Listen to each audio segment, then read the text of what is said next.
Motorola might be entering the flagship game these days, but it has made a name for itself with its budget Moto G series. We have not one, not two, but three new Moto G phones for review. And just like the G7 series last year, these models start from the dirt cheap to just cheap. Starting with the Moto G8 Power Lite, a super affordable phone with a low resolution LCD screen and a basic MediaTek processor. Then you have the Moto G8, a slightly more expensive phone that still gives you a low resolution screen but comes with a faster processor. And finally you have the Moto G8 Power, the most exciting in the family, with a decent 1080p display and a massive battery. My name is Vic, and for this review I had to grow an extra arm to use all three phones at the same time. But don't worry, it did not take me long to find out that one of these phones really you shouldn't even consider. That phone is the Moto G8 Power Lite. Sure, it has the lowest price at about $170, but the MediaTek processor inside it is a huge compromise, as lag and stutter is common in the experience and display quality is bad, bezels are extra large, making an already big phone even larger, and the camera is slow and produces photos that are usable but definitely don't look great. So please don't buy that phone, you'll be much better off spending just a bit more and getting a vastly better phone. In fact, here's our advice. Despite that it is the heaviest of the three, we can wholeheartedly recommend you spend the extra $50 or so to pick the Moto G8 Power over the Lite or the G8, as it delivers decent pictures and video, reasonably fast performance, good pixel density on the screen, and above all, it will likely last you 2 or even 3 days with normal usage for that $250 price, so beat that. The regular G8 performs decently, but it has a low resolution screen and you don't get the amazing battery of the G8 Power. So while the G8 runs fine, we would still not recommend it over the G8 Power. Now with this in mind, let's talk about the details. Now despite the LCD panel technology, Motorola still managed to punch a trendy hole through the screens to fit the front camera on the G8 and the G8 Power, while the Lite model makes do with the good old water drop notch for the purpose.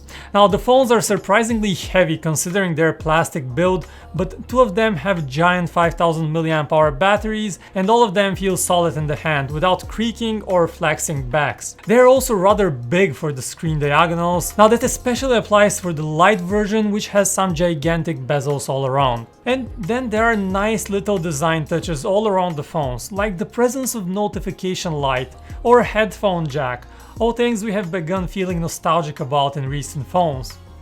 And when it comes to screen colors though, all three get just a passing grade. Despite the low prices, the phones carry pretty diverse camera sets, with additional telephoto and wide-angle cameras as well as a macro camera on the G8 Power. As one can expect, the quality of the photos is nothing to write home about, even on the quad-cam Power.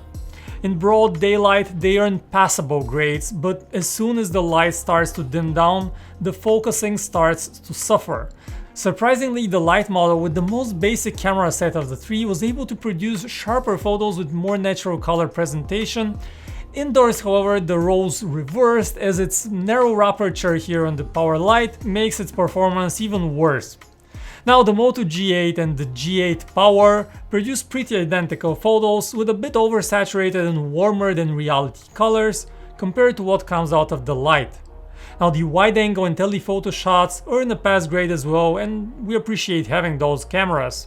Now continuing with the differences, only the Lite model cannot record 4K video, so it only has 1080p, while the G8 and the G8 Power are all capable of 4K footage with 30 frames per second. The problem, however, is that they struggle to focus in 4K mode, while the G8 Power Lite did well with focusing in its humble 1080p footage. And while you shouldn't expect greatness at these prices for any of these phones, but for decent video we do recommend using 1080p recordings on all of the phones. Now with a pretty solid for the category octa-core Snapdragon 665 processor built on the 11nm process and paired with 4GB of RAM and 64GB of internal storage space, the Moto G8 and the Moto G8 Power do fine in benchmarks. And we have already mentioned that the Lite with its lowly MediaTek Helio P35 chip lags and stutters quite badly. Now the phones all come with Android 10 out of the box. The interface is clean Android with a few nifty bells and whistles that you have seen in previous Motorola phones. You have the Moto actions like twisting the phone to start the camera, you have the Moto display, the attentive display that keeps the screen on as long as you're looking at it, and so on. We find all of these quite useful and nice. Now for biometrics, all phones use a traditional fingerprint scanner at the back of the phone, and it is very fast, and we appreciate it in these mask-wearing times.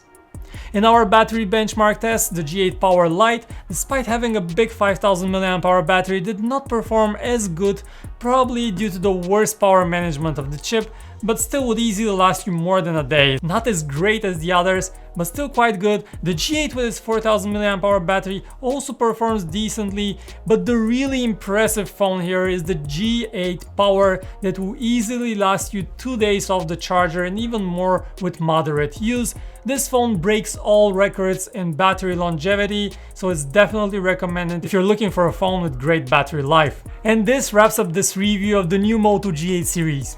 Once again, the Moto G8 Power is the one we recommend. The other two, the Moto G8 and the G8 Power Lite, are slightly cheaper but come with big compromises. So don't forget to tell me your experience with these phones in the comments. Thanks for watching this video, like if you enjoyed watching it, subscribe if you want to see more from us. My name is Vic, this is PhoneArena, and I will see you in the next one.